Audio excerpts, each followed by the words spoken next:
Diz assim a palavra do nosso Deus: guardai-vos de exercer a vossa justiça diante dos homens, com o fim de ser desvistos por eles. De outra sorte, não tereis galardão junto a vosso Pai Celeste. Quando, pois, deres esmolas, ou esmola, não toques trombeta diante de ti, como fazem os hipócritas, nas sinagogas e nas ruas, para serem glorificados pelos homens. Em verdade vos digo que eles já receberam a recompensa. Tu, porém, ao dares a esmola, ignore a tua mão esquerda o que faz a tua mão direita, para que a tua esmola fique em secreto. E teu Pai, que vem em secreto, te recompensará. Vamos orar mais uma vez. Senhor Deus, lâmpada para os nossos pés é a tua palavra, e a tua palavra também é luz para o nosso caminho. Por isso, ó Deus, nós rogamos que nesta manhã, como já oramos, que o Senhor mesmo abra o nosso coração pela ação do teu Santo Espírito, a fim de que sejamos iluminados pela tua santa palavra. Que, ó Deus, a tua palavra alcance o nosso coração, iluminando, a fim de que qualquer treva, se porventura houver, seja dissipada, a fim de que vivamos na luz do Senhor, para a glória do Senhor mesmo. Que o Senhor seja gracioso com o teu servo, que o Senhor separou nesta manhã para proclamar a tua palavra, e que o Senhor abençoe nós, o teu povo, que ouviremos a voz do Senhor nesse instante. Em nome de Cristo Jesus. Amém. Os investimentos com publicidade no nosso país somaram só nesse primeiro semestre, no primeiro semestre desse ano, em torno de 60 bilhões de reais. Só nós gastamos com publicidade, nós, eu digo nosso governo, gastamos com publicidade só no primeiro semestre desse ano, chegando na casa dos 400 milhões, só no primeiro semestre. O dobro do que gastamos no primeiro semestre do ano passado. O Facebook recebeu nada menos do que 45 milhões nosso para divulgar os nossos programas de governo, os nossos projetos e aquilo que os nossos governantes têm feito. E isso é de fato uma realidade no nosso país, bem como no mundo como um todo, esse desejo de propagar aquilo que se faz. As empresas, isso é muito claro, eles têm um produto para vender, embora nós devamos ter senso crítico ao sermos impactados tanto pelo desejo de influenciar propriamente a nossa mente por meio da propaganda ou da publicidade, também impactar as nossas emoções por meio da propaganda. Essa é uma realidade aceitável. O problema é que nós muitas vezes nos relacionamos com Deus com a mesma perspectiva, ou fazemos do nosso relacionamento com Deus a mesma perspectiva, quando nós, por vezes, desejamos publicar a nossa piedade, a nossa devoção. Quando vem no nosso coração um desejo de fazer aos outros conhecida a nossa devoção a Deus. Somos tentados, como servos de Deus que somos, mas somos tentados a fazer com que os outros olhem para a nossa piedade, para a nossa devoção e para a nossa vida com Deus. E às vezes nós mesmos contratamos as agências de publicidade para que elas então tornem pública a nossa devoção. É exatamente sobre isso que o Senhor Jesus está aqui nesse texto combatendo e convocando os seus servos a agirem de modo distinto nesse mundo. A justiça do cristão, irmãos, é uma justiça que não deveria ter limites. E essa justiça deveria ter a liberdade de penetrar além dos nossos atos e palavras, precisando ir até o nosso coração, pensamentos e motivações. e deve nos dirigir até mesmo a lugares mais escuros e secretos. Essa justiça tem duas dimensões. A primeira delas tem a ver com moralidade, bondade, pureza moral, honestidade e amor. Jesus tratou disso no capítulo 5. No capítulo 6 agora, Jesus trata de uma outra justiça, que tem a ver com a justiça religiosa. Porque neste capítulo, como eu mostrarei para vocês, ele trata de 3 aspectos da nossa dimensão religiosa, que tem a ver com esmola, jejum e oração. Essas duas coisas precisam andar juntas, é por isso que Jesus tratou de uma e agora trata de outra. Porque há pessoas que, por um lado, são inclinadas a buscar um alto padrão de moralidade. Cuida bem das suas famílias, dos seus negócios, andam integramente, mas não querem nenhum relacionamento com Deus. Nada que se relacione com culto, com fé e com nada. Elas querem um viver moral. Por outro lado, há pessoas que entendem a necessidade de ter uma vida de culto a Deus, de prestar culto a Deus, de ler as Escrituras, mas na prática, quando elas encerram esse momento religioso delas, elas seguem as suas vidas e essa vida não reflete de modo nenhum este padrão que deveria existir quanto ao seu jeito de andar, de se cuidar, de cuidar da sua família, de viver nesse mundo.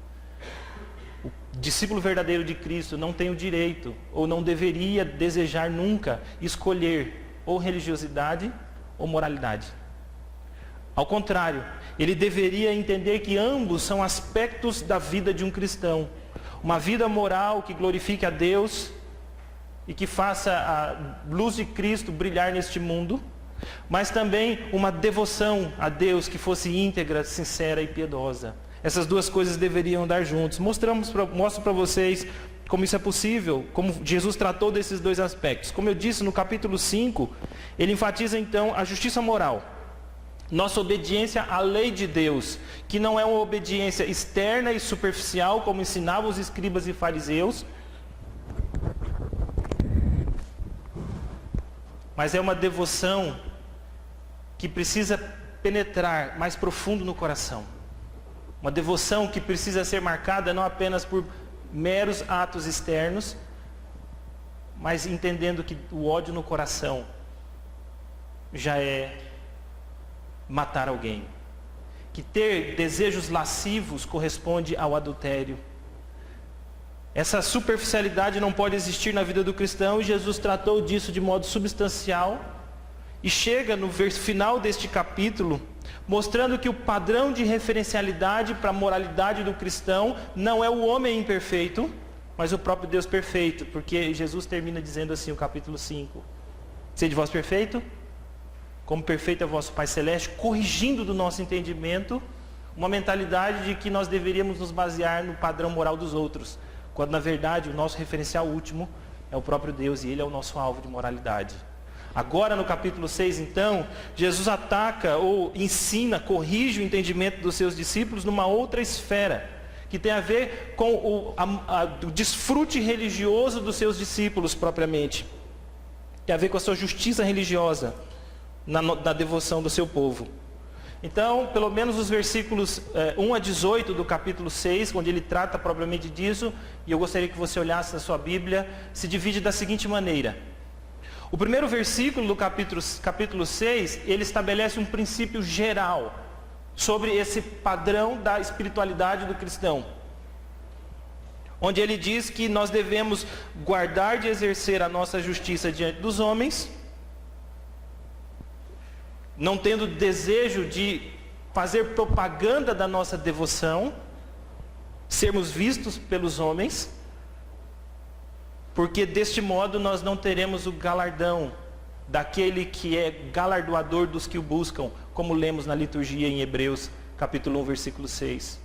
Nós não deveríamos buscar fazer a nossa justiça ou exercer a nossa justiça, e justiça aqui nesse contexto está ligado mesmo à nossa devoção a Deus, como eu disse, esmolas, oração e jejum, são práticas religiosas. Não deveríamos fazer isso com o propósito de que os homens vissem estas coisas e olhassem para nós e dissessem, como este homem é piedoso, Esse é o princípio geral estabelecido no versículo 1. Depois desse princípio geral, Jesus então vai aplicar este princípio em 3 aspectos da dinâmica religiosa nossa, usando as 3 principais práticas religiosas dos judeus, que é dar esmolas, que é orar e que é jejuar.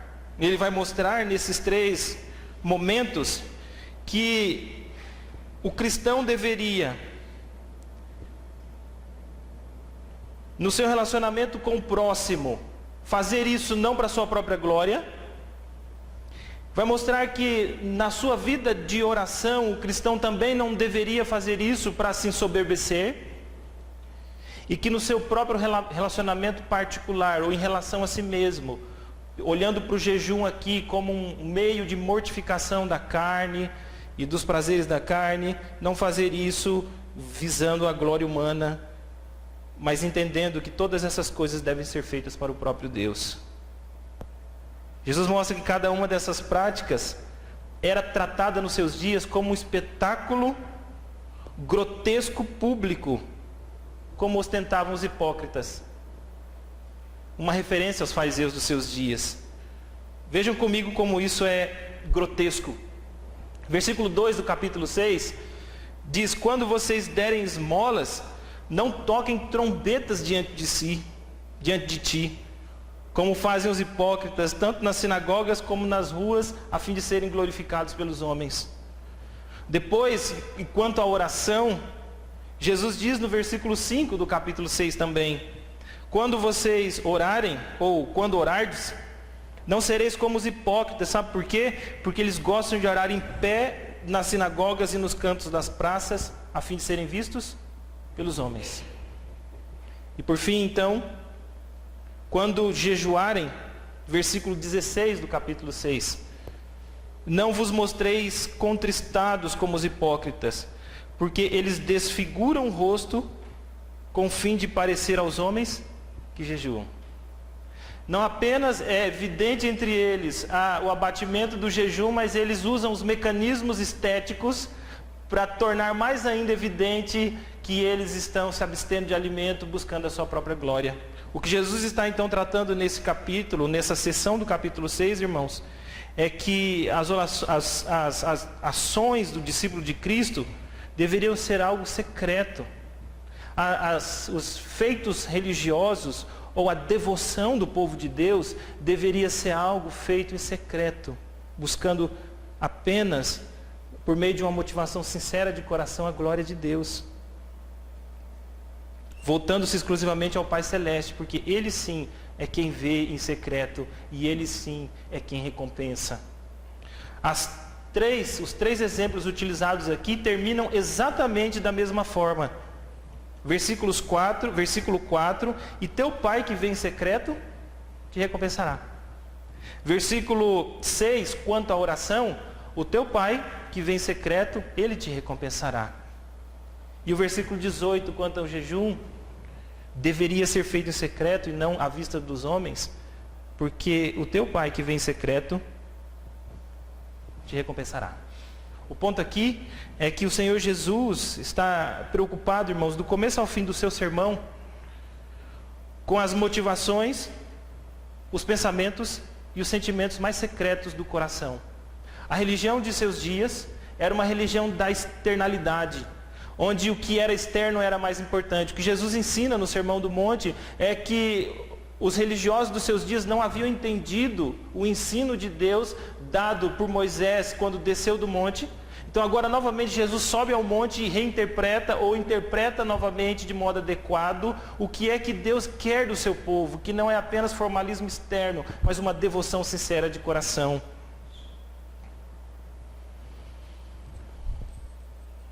Assim, irmãos, nós poderíamos afirmar que essa passagem particular nos ensina sobre a verdadeira e a falsa devoção ao ajudar o necessitado.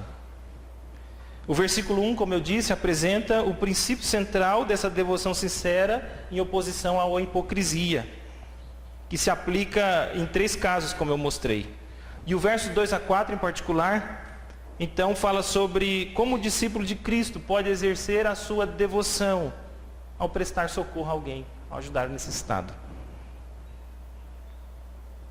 O texto assim nos ensina que um discípulo de Cristo deve ajudar o necessitado, não buscando o louvor dos homens, tampouco se vangloriando no coração, mas esperando a recompensa que o Pai Celeste lhe dará.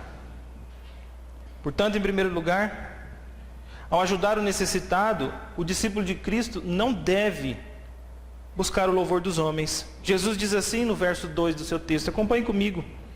Quando, pois, deres esmola, não toque trombeta diante de ti, como fazem os hipócritas nas sinagogas e nas ruas, para serem glorificados pelos homens. Em verdade vos digo que eles já receberam a recompensa. Há uma questão importante aqui, junto com o entendimento desse texto, é que nós vivemos dias, irmãos, de institucionalização da caridade cristã individual. Nós institucionalizamos aquilo que Jesus ensinou como uma prática individual e abandonamos, por outro lado, então, essa preocupação em particularmente sermos pessoas dispostas a ajudar o necessitado. Traduzindo isso, nós atribuímos à igreja uma tarefa que Jesus disse que era nossa em particular. Não é que a igreja de Cristo, por meio da sua diaconia, do seu serviço diaconal, não deva servir esse mundo suprindo as carências dele. Mas o que está em foco aqui nesse texto é que isso deveria ser uma prática individual de cada um de nós. Se vocês acompanharem comigo, o versículo 1 desse texto é uma exortação coletiva. Guardai-vos de exercer a vossa justiça junto ao vosso Pai Celeste, termina o texto. Mas a partir do versículo 2, e assim nos 3 casos apresentados aqui por Jesus de devoção, esmolas, oração e jejum, a referência é particular. Quando, pois, tu deres esmola, não toques trombeta diante de ti, como fazem os hipócritas nas sinagogas e nas ruas, para serem glorificados pelos homens. Em verdade vos digo que eles já receberam a recompensa. Tu, porém, ao dares esmola, então ignore o que faz a tua mão esquerda, o que faz a direita, para que a tua esmola fique em secreto, e o teu Pai que vem em secreto te recompensará. Antes propriamente de pensarmos à luz do texto, ou de vermos no texto, como é que nós deveríamos, como servos de Deus, ajudar os necessitados desse mundo, seria importante considerarmos com seriedade que parece que nos nossos dias esta deixou de ser uma prática individual. Ou talvez nós estejamos tão certos do que a Escritura ensina e com tão estrita obediência que todos nós aqui temos ajudado o necessitado, mas em obediência à palavra de Deus não temos contado para ninguém. É esse o caso? Tenho a impressão que não, irmãos. Eu tenho a impressão que nós perdemos a perspectiva correta de que nós somos chamados individualmente, no contexto que nos cerca, nas pessoas que Deus coloca à nossa volta, naquelas questões que Deus traz à nossa luz, dispormos os nossos recursos para socorrermos individualmente o necessitado. Como eu disse, nós institucionalizamos a caridade pessoal e transferimos para a igreja.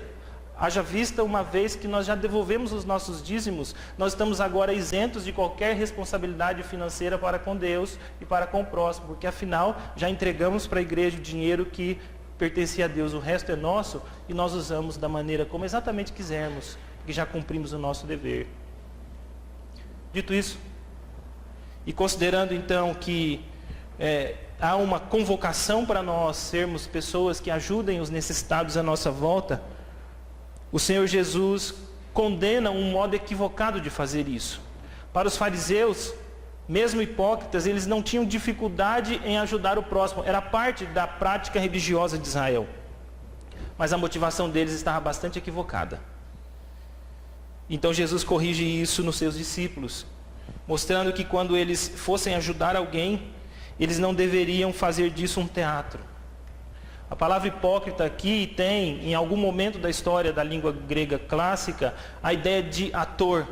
daquele que é o orador, e então orador de suas próprias peças, interpretando então um ator, alguém que encena alguma coisa e que não é a pessoa real que está apresentada ali, mas um personagem com uma máscara. Nos dias de Jesus, nos dias do grego do tempo de Jesus, esse texto assumiu então a ideia de alguém que falsifica alguma coisa, que no palco da vida oculta dramaticamente a realidade por trás da máscara que usa enquanto engana as pessoas. Um hipócrita. Jesus aqui traz uma cena grotesca, mostrando que essa não deveria mesmo ser o modo como o povo de Deus deveria agir quando se dedicasse a ajudar o necessitado. A cena é de fato cômica até. Imagine, alguém contrata uma banda e diz para aquela banda que, olha, você precisa ir à minha frente tocando de modo autossuficiente para que todas as pessoas que estão no comércio, nas ruas, todos os necessitados, os mendigos, as pessoas carentes que estão na rua, ouçam o alarido desta banda, as músicas dessa banda, porque logo depois que as pessoas tiverem a atenção despertada, eu venho atrás com uma medíocre moeda para entregar ao necessitado.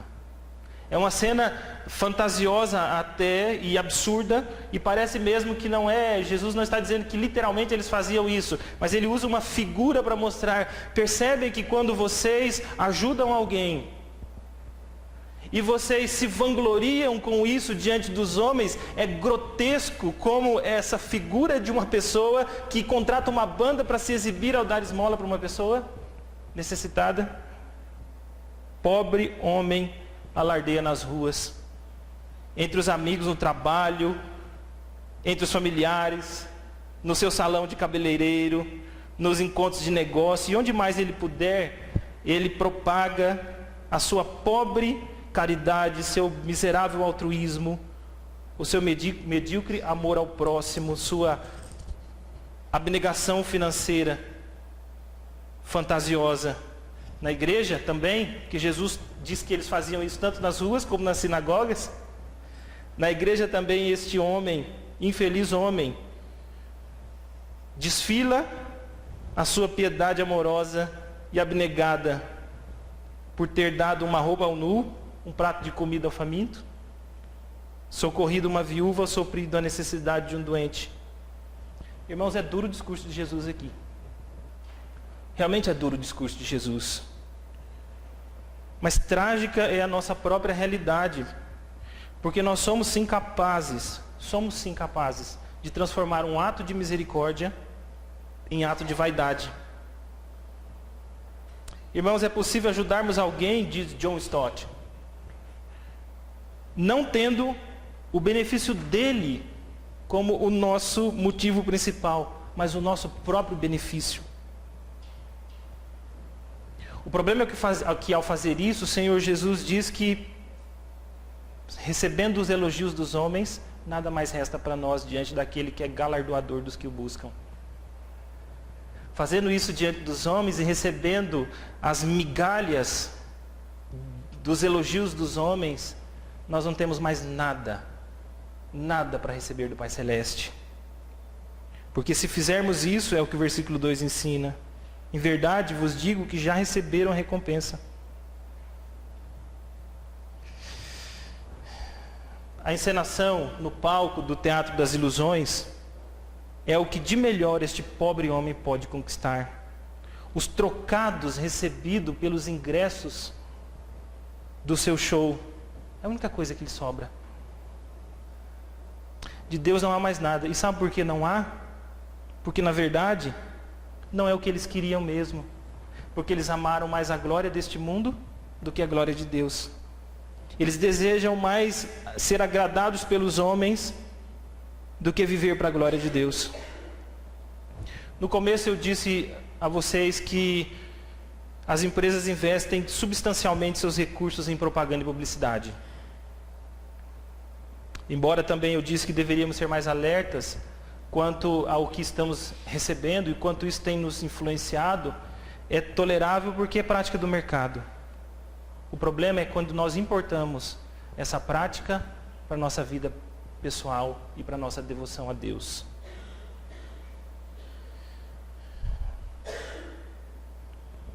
Deixe-me ilustrar isso para vocês melhor.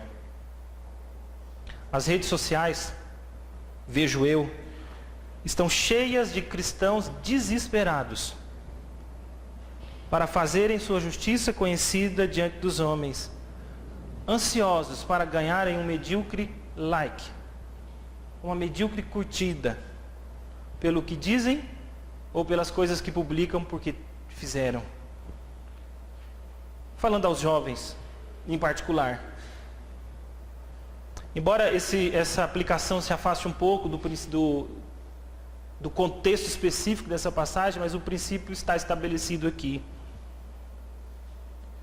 Há tantos cristãos, irmãos, publicando nas redes sociais, depois que se vestem vulgarmente para irem aos seus cultos, publicando selfies extravagantes e colocando nas hashtags: partiu o culto, Jesus te ama.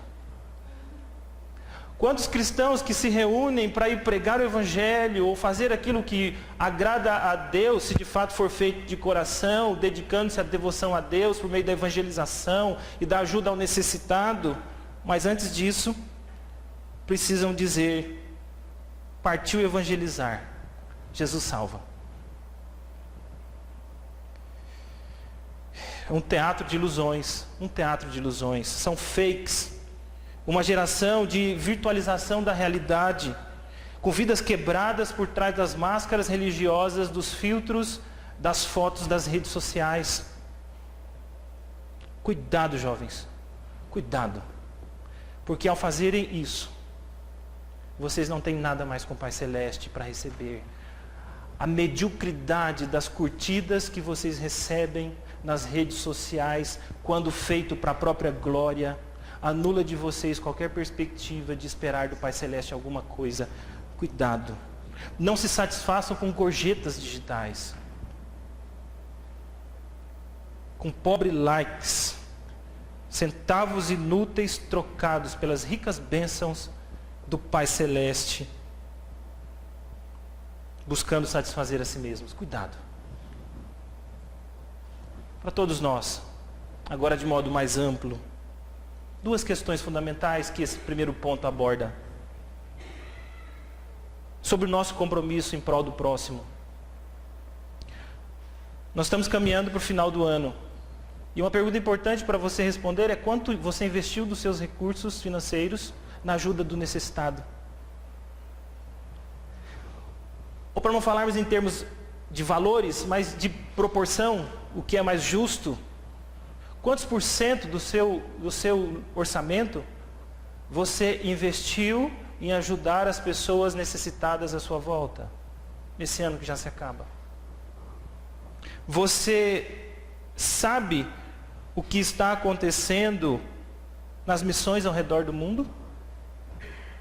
Você sabe quais são as carências das missões e das pessoas que estão sendo evangelizadas mundo afora? Você tem olhado para o seu bairro? Você tem visto as pessoas, primeiramente, da sua própria igreja, se tendo você recursos, você sabe se tem alguém que precisa de ajuda?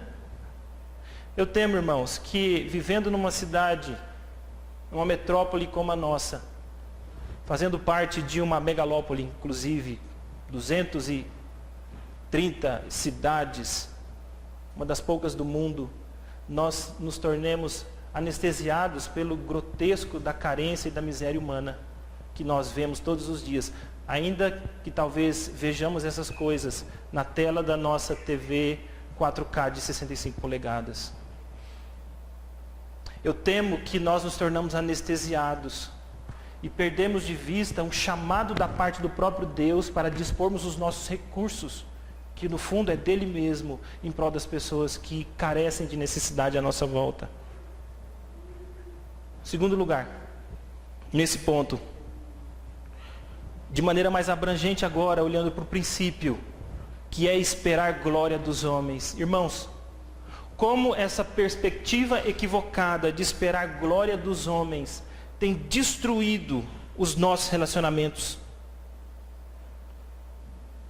Quando a esposa, naquilo que faz, na sua devoção, no seu cuidado da família, projeta no seu coração que a coisa mais importante para ela é receber a recompensa do elogio do esposo ou dos filhos, que tragédia é, porque de Deus ela não tem mais nada para receber. E prestemos atenção, não é que nós não devamos elogiar o nosso cônjuge, filhos ou pais. O ponto não é esse. O ponto é quando aquele que se devota ao seu labor diário na família, seja o homem ou a mulher, sejam os pais ou os filhos, esperam como coisa mais importante para si o reconhecimento humano da parte do outro. Que tragédia!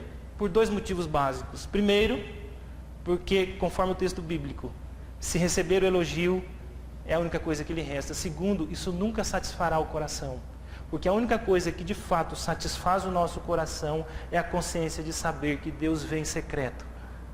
Em secreto Ele recompensa. Talvez isso explique boa parte das frustrações dos nossos cônjuges, ou nossa para com os nossos cônjuges. A ansiedade que temos no coração de receber vanglória e reconhecimento pelas coisas que fazemos.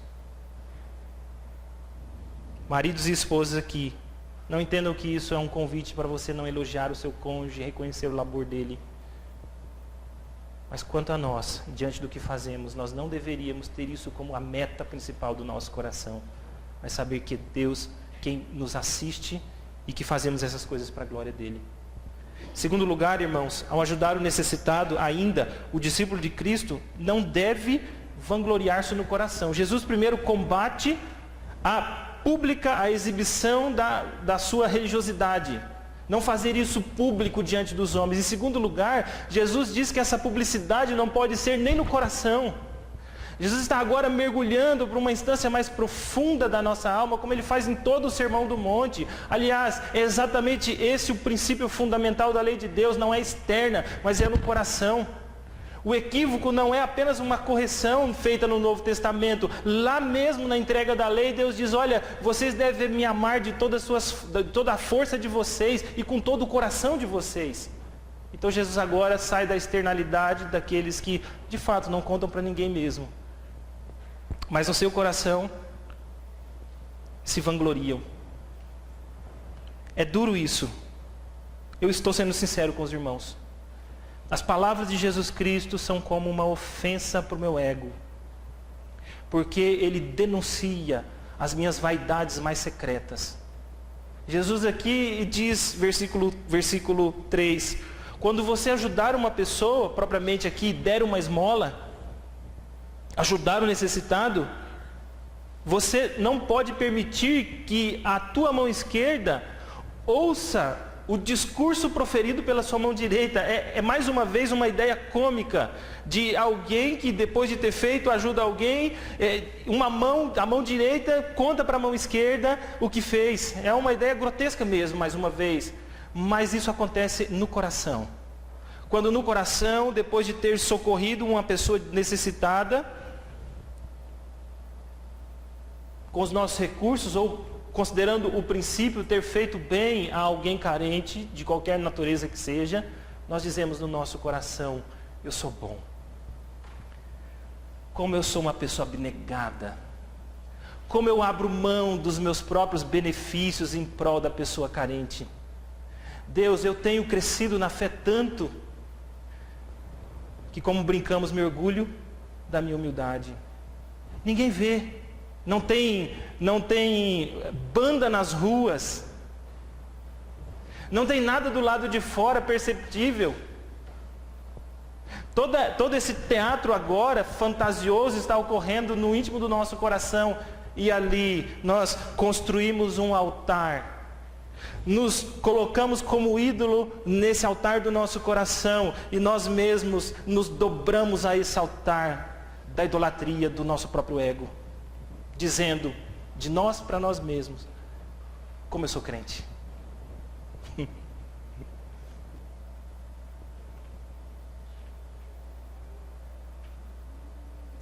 No fundo, aquela tentativa mais grosseira de se fazer conhecido aos homens é nada menos do que um reflexo disso. Eu quero que os homens digam com seus próprios lábios aquilo que eu fico dizendo de mim para mim mesmo no meu coração. Que eles me gloriem, porque eu me vanglorio. Há uma figura no Salmo 36, versículo 2, bastante intensa quanto a essa questão, se referindo ao ímpio.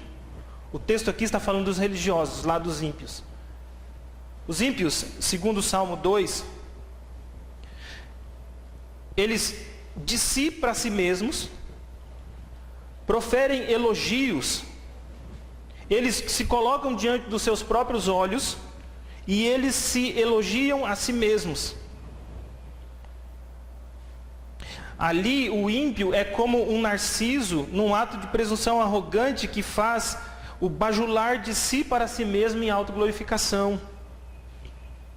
Esse ímpio ali do Salmo 2, Narciso, ele narcisa então ante o reflexo de si mesmo nas águas da impiedade da sua própria alma, dirigindo palavras bajuladoras de si para si mesmo. Em Mateus 6,3, não é o ímpio, mas é o religioso. Não é aquele que maquina o mal para intentar contra o próximo, mas é aquele que maquina o bem para ajudar o próximo, porém, de si para si mesmo. No fundo, o resultado será o mesmo. A adoração pelos seus próprios feitos. A autoadoração pelos seus próprios feitos no coração. Irmãos, nós estamos diante de um grande drama aqui mesmo, porque, exceto se formos tomados de uma amnésia, nós não podemos nos esquecer das coisas que fazemos aos outros. Não podemos. Se nós investimos um dinheiro para ajudar um necessitado, e nós fazemos contabilidade como cristãos responsáveis devemos fazer, está lá contido na nossa planilha que nós fizemos uma oferta para uma pessoa carente. Se nós dispomos do nosso tempo, aplicando agora com um princípio, para socorrer uma pessoa aflita, nós sabemos muito bem que isso terá reflexo na nossa vida pela nossa própria agenda.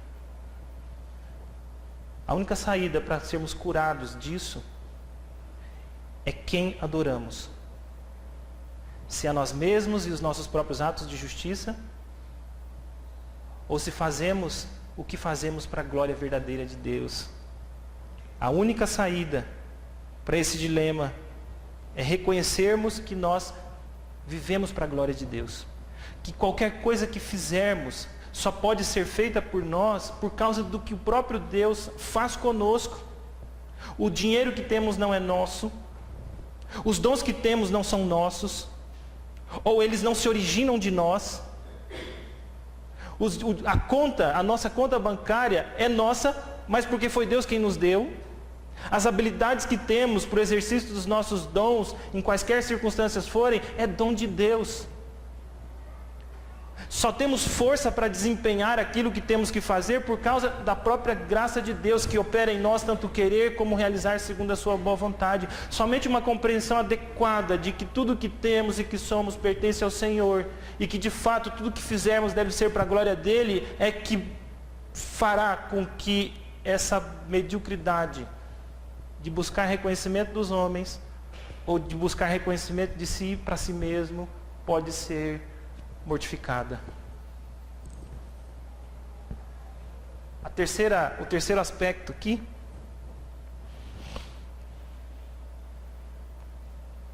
é que ao ajudar o necessitado, então o discípulo de Cristo deve esperar a recompensa de Deus. Esse é um ponto fundamental. O versículo 4 desse texto diz: para que a tua esmola fique em secreto, para que a tua ajuda ao próximo necessitado fique em secreto. Você não deve fazer isso diante dos homens, nem mostrar para a sua mão esquerda o que a tua mão direita fez, para que isso fique em secreto. E teu pai que vem em secreto te recompensará. O teu pai que vem em secreto te recompensará. A ideia de recompensa ou galardão precisa ser explicada aqui. Em primeiro lugar, e talvez seja o ponto mais intenso, é que não há nenhuma menção de galardão ou recompensa. A palavra grega é a mesma para os dois casos. Inclusive nesse contexto, o versículo 1 traduziu como galardão e os versículos seguintes como recompensa, mas é a mesma palavra. Não há em nenhum momento qualquer perspectiva de galardão no que se refere a adquirir salvação. Jesus está falando aos seus discípulos já salvos. Esse é o primeiro equívoco que precisa ser eliminado. Segundo, que de fato as Escrituras é enfática em dizer que Deus galardoa os seus, que Deus recompensa os seus filhos. Esse ensino não pode ser negado porque ele é o ensino da Escritura. Nós temos a tendência de tudo aquilo que foi corrompido quanto ensino, galardão para a salvação, eliminarmos o pacote completo em vez de corrigir o ensino à luz da perspectiva de Cristo. Nós lemos um texto na liturgia que diz que Deus é galardoador dos que o buscam. Final do Apocalipse, Jesus diz, olha, eu venho sem demora e vou trazer a recompensa aos meus. Essa recompensa também é proporcional. Deus dará a cada um segundo as suas obras. E nós devemos crer nessa recompensa. A ênfase do texto de Hebreus capítulo 11, versículo 6, é que é requerido dos servos de Cristo que eles esperem de Deus recompensa.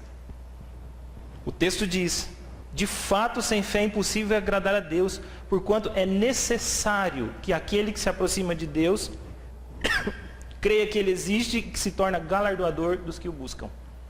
A implicação disso é que o discurso íntimo de que eu não espero nada de Deus não procede daquilo que Deus quer de nós. É um altruísmo arrogante. É uma falsa humildade. Ora, Deus é Deus de fonte de toda a bênção e é dele, e somente dele que nós podemos esperar algo, porque ele de fato vê nós quem nós somos, ele conhece as nossas necessidades mais íntimas e intensas, é ele quem sabe quais são as nossas carências, os nossos dramas, é ele quem pode, o Deus de toda a fonte de bênção, derramar as bênçãos necessárias para socorrer os seus servos. Mas atenção, à luz desse ensino, ele não faz isso àqueles que vivem uma vida de desobediência e que andam contrário à sua palavra. Porque a esses, a nós, se assim andarmos, a única expectativa que devemos ter da parte de Deus a priori é a disciplina dele. Deus abençoa seus filhos obedientes. Abençoa seus filhos obedientes. Porém, é importante entendermos também que o galardão ou as recompensas que Deus nos dá, de modo nenhum, como foi enfatizado nessa liturgia, deve ser visto por nós como mérito. Porque tudo aquilo que fazemos, fazemos por causa dele. Se temos em algum grau no nosso coração desejo sincero de adorar a Deus e viver para a glória dele, foi porque primeiro o Espírito Santo dele transformou o nosso coração. É por meio do seu Santo Espírito que nós vivemos para a glória de Deus. Jesus disse, sem mim vocês não podem fazer nada. Então em lugar algum há espaço para sairmos daqui pensando, mereço de Deus alguma coisa. O ponto não é o merecimento, mas é a expectativa de saber que Deus é aquele que nos dá. Isso não procede meramente de atos externos. Jesus fala de recompensa para quem ora. Não é apenas feitos externos. Não necessariamente procede de atos grandiosos. Lutero foi o grande reformador da Europa. Mas Catarina van Bora, sua amada esposa, a esposa amada daquele homem rude, criou seus 6 filhos com piedade e devoção. Eu não sei diante de Deus quem terá mais galardão. Só Deus que sonda a mente e o coração é que sabe. Então não depende apenas de atos externos. Concluindo, irmãos. O próprio Senhor Jesus Cristo, que proferiu essas palavras, é o exemplo perfeito quanto a isso para nós. Jesus foi tentado a trocar o seu trabalho de devoção a Deus pela glória desse mundo. Quando no deserto Satanás disse, abandone o seu trabalho, seu árduo trabalho, e você pode receber todos os elogios e as glórias desse mundo. Jesus disse, não.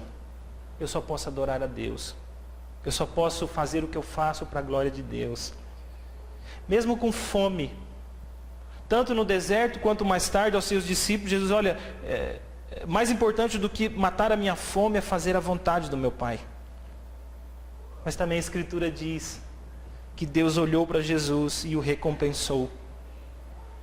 Isaías, o texto que fala do Messias vindouro, fala que Cristo viu o fruto do seu penoso trabalho e ficou satisfeito.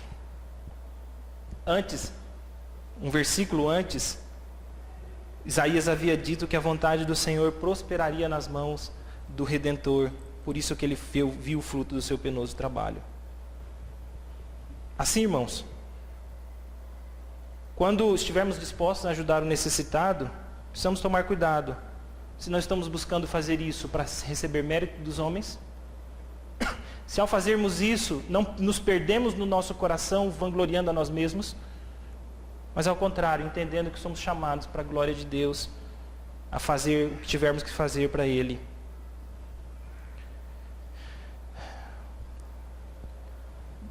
Alguém usa uma ilustração que quando nós, se referindo a esse texto, que quando nós preenchemos um cheque, e entregamos a alguém ou tiramos uma cédula do dinheiro da nossa carteira e passamos a uma pessoa, ou fazemos uma transferência online, nós corremos 2 riscos sérios e só temos uma atitude correta a tomar. Nós temos 3 atitudes diante dessa ação. Ou nós encontramos um meio de fazer todo mundo conhecer a nossa piedade e devoção, porque ajudamos alguém necessitado. Ou nós ocultamos de todo mundo, mas construímos uma banda, um teatro no nosso coração e vivemos nos vangloriando pelo que fazemos aos outros. Ou entendemos corretamente que o que fizemos, fazemos para a glória de Deus, porque tudo que temos e que somos procede dele mesmo. Dura essa palavra. Mas esse é o chamado de Cristo para uma vida piedosa, autêntica. A boa notícia, irmãos, é que nós estamos capacitados pela graça de Deus a viver assim. Antes vivíamos no império das trevas, onde a vida era um teatro. Mas Deus nos libertou do império das trevas e nos trouxe para o reino do Filho do seu amor, onde há luz, não máscaras e fantasias. Também, nós não somos mais escravos do pecado. A Escritura é muito clara em dizer isso. Nós não somos mais escravos do nosso próprio pecado, da nossa idolatria, do eu. Nós estamos livres, nós podemos viver livres servindo a Deus. Essa é a promessa do Evangelho. Nós não precisamos ficar refém de nós mesmos. Terceiro, nós estamos sendo moldados à imagem do Filho de Deus. E viver para a nossa glória não faz parte desse plano. Ele está fazendo isso em nós. Dura a palavra de Cristo, mas para a glória dele e para a nossa transformação à imagem do Filho de Deus. Que Deus nos ajude, irmãos. Que Deus nos ajude a que descansemos e esperemos em Deus, as suas bênçãos. Amém. Vamos orar? Deus bendito, que a palavra do Senhor possa ser guardada no coração do teu povo. Que o teu povo saia nesta manhã daqui desejoso de não buscarem a glória dos homens, de não alimentarem vaidade no seu coração, mas viverem para a tua honra e para a tua glória. Desperta-nos, ó Deus, a fim de que, em obediência à tua palavra, olhemos para os necessitados à nossa volta. Pois assim como carentes nós somos e amparados pelo Senhor, somos chamados a olhar para as misérias desse mundo e nos envolvermos com ela. Ó Deus bendito, ajude-nos a fazer isso, não para a nossa glória, mas para a glória do Senhor. Em nome de Jesus. Amém. Amém. Amém, irmãos.